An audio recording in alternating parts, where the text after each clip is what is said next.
Okay. So, kamusta po mga ka-Streetwise? Ako po si Takero Miyamoto at welcome po sa aking munting channel. Si Boss Mike nandyan, no? So, yun mga kababayan, no? So, actually, mga ka-Streetwise, ayaw po talagang tigilan ni PBBM si dating Pangulong Duterte.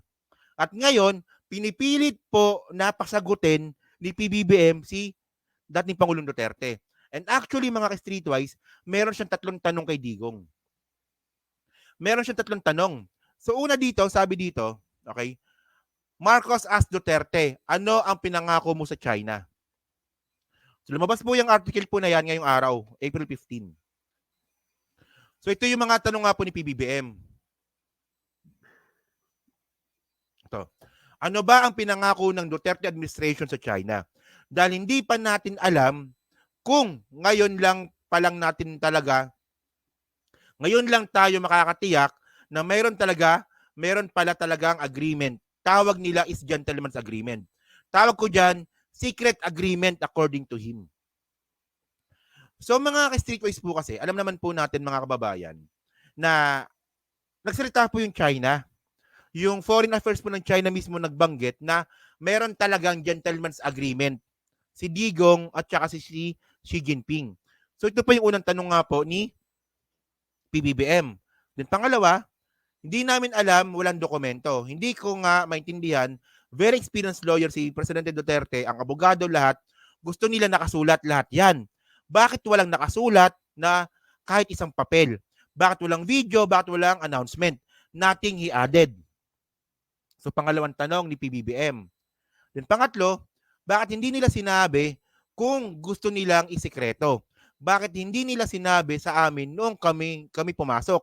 Sabihin mayroon kaming usapan, dapat sundan natin. And for whatever reason, wag mong sasabihin sa taong bayan, the chief executive said. Ayan. So ngayon mga kababayan, nakikita ngayon natin dito mga Streetwise na si PBBM po ngayon ay talagang, di ba, hinaharap na po si Digong. Di ba?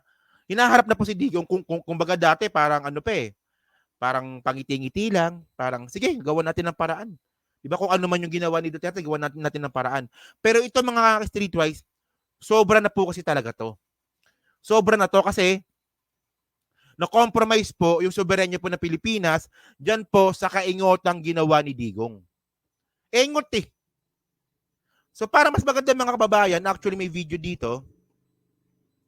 Okay. So panoorin natin itong video nga po ni Digong ay ni PBBM pala, sorry. Ito yung mga tanong nga po ni PBBM. Sige. The previous administration's stance on the West Philippine Sea is detrimental to the Philippines' interest? Well, it depends. How do you define the Philippine we don't know nga what their stance is dahil nasa secret agreement Just the fact that they entered into a secret agreement. Well, I wouldn't enter into. I would not enter into. I would disagree with that idea that you enter into a secret agreement. You know, you have any agreement with another sovereign state should really be known by the people. Correct. Should be known.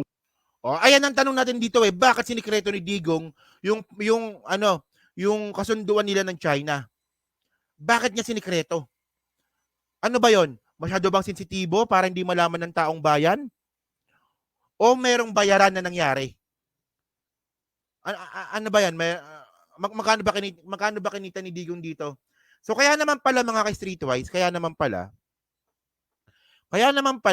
na ayaw ipakita ni Digong yung kanyang salin kasi makikita po posible na malamang naibenta na po talaga ni Digong yung soberenya.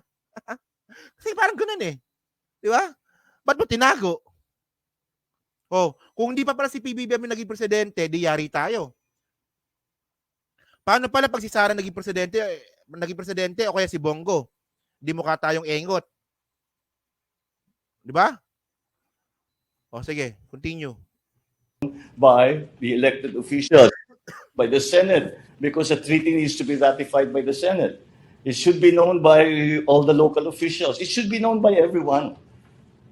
Because if that way, you're accountable.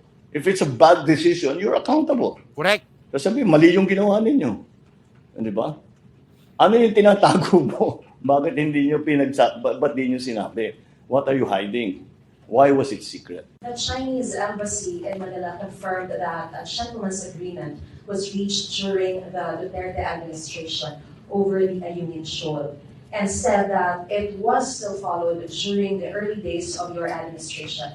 Your reaction to this, and have you been briefed about this said gentleman's agreement, and was it ever discussed in this trilateral Okay. meeting? On the issue of this gentleman's agreement, I always have had three questions. Number one, is there such an agreement? Because we do not know anything about it. Even during the transition from the Duterte administration to my administration, wala silang sinabi sa amin. Ito lang, no, putulin ko lang, no. Kasi ang problema kasi dito, mga kababayan, paano ka makikipag-usap sa China kung meron pala sila pinangahawakan na kasunduan ni Digong? O sabi na nga po natin na nirescind or parang binaliwala na nga po ni PBBM yan, yung mga kasunduan na nga po ni Digong sa China. Pero mga ka-streetwise kasi, yung implications po kasi nito, ito po yung ginagamit po ng China. Di ba? Ginagamit po ng China yung kasunduan nila ni Digong para to justify yung mga claims nila na pagnakaw nga po ng soberenya natin. So bilang, kung kunwari, kung kayo naman si PBBM, may hirapan talaga kayo. Bakit may mga kasunduan kayong sikreto at ngayon, ayaw nyo naman sabihin? Di ba? Okay. Merong ganito na kailangan nyo pakinggan. Kailangan natin sundan dahil naipangako natin sa kaibigan natin sa China, mga kaibigan natin sa China.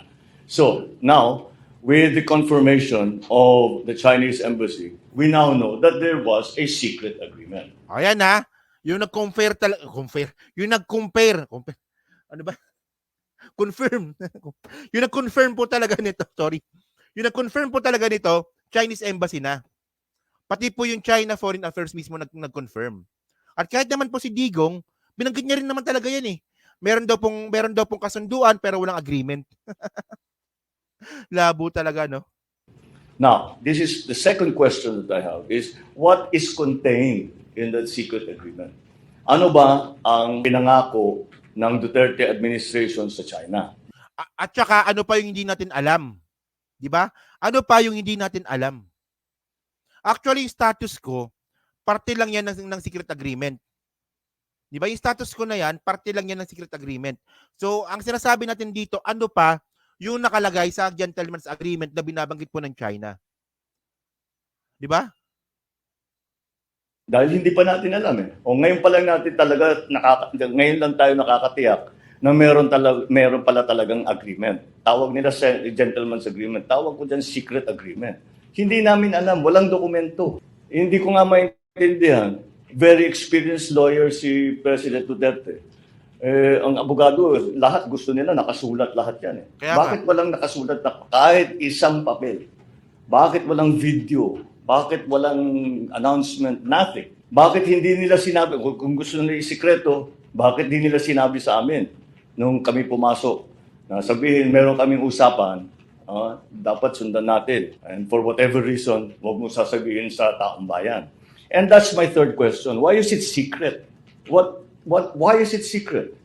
Because don't tell me it was just an oversight na hindi nasulat. Deliberate yung hindi sinulat. Deliberate yun. That was decided in the last administration that we will not record this. It was decided in the last administration we will not announce it to the Filipino people. Therefore, it is a secret agreement. My question is, why was it a secret?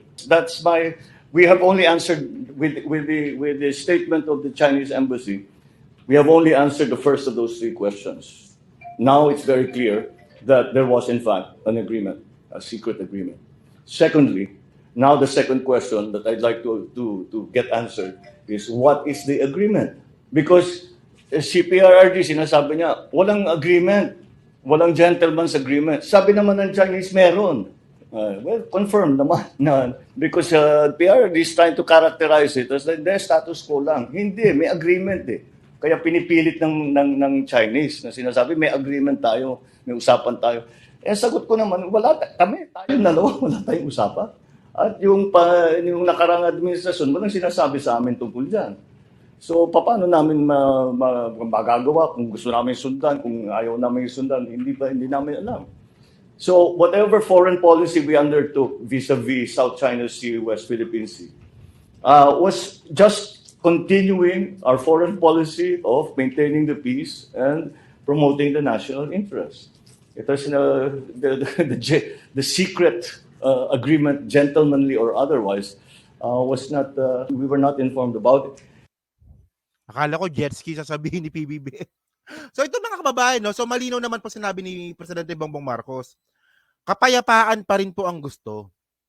So yung sa mga nagbabanggit po ng mga DDS at naniniwala naman yung mga ibang mga DDS diyan na ang gusto po ni PBBM ay magkaputukan. So kailan sinabi ng presidente natin na magkakaputukan? Kailan din sinabi ng Amerika at ng Japan na magkakaputukan? Wala namang ganon. Ang ginagawa kasi ng mga DDS, tinatakot po nila yung mga tao dyan po sa putukan na yan. Gumagawa sila ng sarili nilang multo. And then, yan pong multo na ginagawa nila, yan po ginagamit nila para po makakuha po ng simpatsya na matakot po yung mga kababayan natin Pilipino na ay si PBBM gustong magkaputukan, gustong magkagulo. Parang ganun lang, parang yung pinakita, parang yung example po natin nung nakaraan. Gagawa-gawa sila ng multo tapos matatakot sila. 'Di ba? Parang si Badong Aratiles nga, 'di ba? Parang si Badong Aratiles. Oh. Parang yung mga DDS nilagyan nila ng kumot si Badong Aratiles. Ayan, multo 'yan, si Casper 'yan. Pagkatapos matatakot sila. Parang ganoon, 'di ba? Natatakot sila sa sarili nilang multo. So mga streetwise, no, ito no. Kung i-analyze po natin yung sinasabi po ni PBBM dito, walang halong ad hominem. Walang halong pagmumura, walang halong pangungutya. Kundi nagtatanong lang po si PBBM regarding nga po dyan sa secret agreement. Malinaw naman, di ba? Parang ganun lang, di ba? Parang nagtatanong lang siya, di ba? Pero syempre, pag si Digong naman po nagsalita, ganito. Ito yan eh. Teka. Remove natin to. And then, ito. Yan.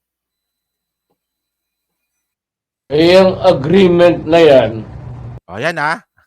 So ito, pinag-uusapan din dito yung agreement. Kasi ang sinasabi ko lang dito mga kababayan, deserve po ng taong bayan na malaman yung katotohanan. Kung ano ba yung meron dyan. Kung ito ba ay pabor sa Pilipinas o talagang binenta talaga ni Digong yung soberanya natin sa China. Kailangan natin malaman to. Pero sa mga DDS, mga kababayan, wala silang pakialam dyan. Basta ang gusto lang nila, makita lang nila si Digong na nagwawala. Parang ganito ah. So, imbis po na sagutin po ni Digong yung mga tanong sa kanya ni PBBM, ito po yung sinagot nga po ni Digong. yung agreement na yan, kung totoo, nasabi ko na sa mga militarya, you should not keep anything secret when you're talking about the national security. Ang mga military nandyan talaga yan. Nandyan man si Anyo. He was my national security advisor. Advisor mo yan, Bongbong. Tanungin mo kung mayroon bang gentleman's agreement. Yan. Aywan ko, ayaw kong mag-insulto. Nang insulto na. O, di ba? Imbis po na sagutin po yung mga tanong at imbis po na mabigyan po ng kaliwanagan yung mga tao, ito yung ginawa ni Digong. Oh, nang insulto. Ayaw kong mag-insulto. Inumpisahan mo eh. O, tinawagan mo sana ako, hindi ka makatanggap nito. Ikaw putang ina ka, hindi ka nakatapos hanggang second year college pa lang. Me, dumaan ako sa lahat ng Okay na yan. Napanood nyo na yan eh. So mga kababayan, correct yan. Nililihis niya yung issue. So mga ka-streetwise kasi, ito kasi, kapag yung mga taga-suporta po ni Digong, wala silang pakialam sa mga issue.